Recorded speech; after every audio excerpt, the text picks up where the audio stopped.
two things on the Jets. Yeah. The first is I was listening when you were speaking with the Jets beat reporter and calling the Jets to the carpet for the complete nonsense position that they had on this. Yes. And Newsday took a shot at you over the weekend on that. And well, they're allowed. They related it to your long-standing feud with the Jets and saying that you had a private agenda and blah, blah, blah, and that's why you did it. And the second was... They accused me of having a private agenda?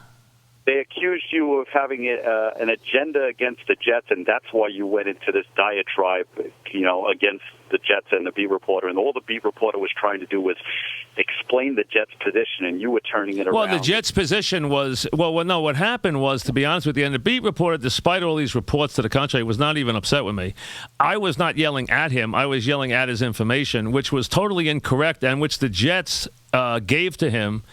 And I was railing that it was totally fabricated, which it was, which the Jets came on and corrected the next morning and went everywhere and corrected. The Jets were saying that they didn't have the right by player agreement with the Player Association. They didn't have the right to sit him down, which is totally a lie, which is a complete lie.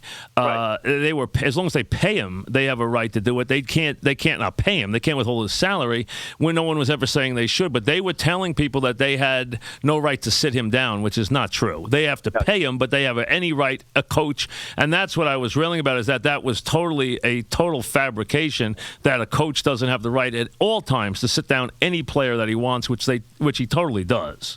And that was the point. Now, I was not attacking Peter Schwartz. I was yelling about the information he was bringing.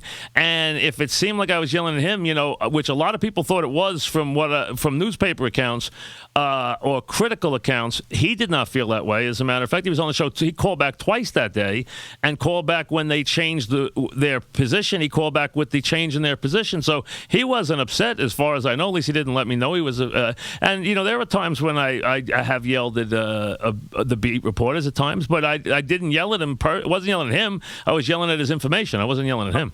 Of course. No, you weren't out of line at all. And the latest thing that happened was last night, I think it was Tannenbaum said that the reason the Jets took the action they did with sitting in the first quarter and not starting him was because he was out so late.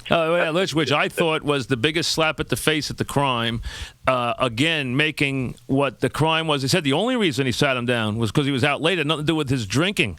Which, how about his two teammates that were in the car? Right, two teammates. And not only that, he had a .16. And this is a guy who was out with his teammate on the Steelers who killed someone the morning he was out with him. He left the guy, and the guy went and killed somebody. Maybe that doesn't count either in Jetland. I mean, it was outrageous that was that opinion.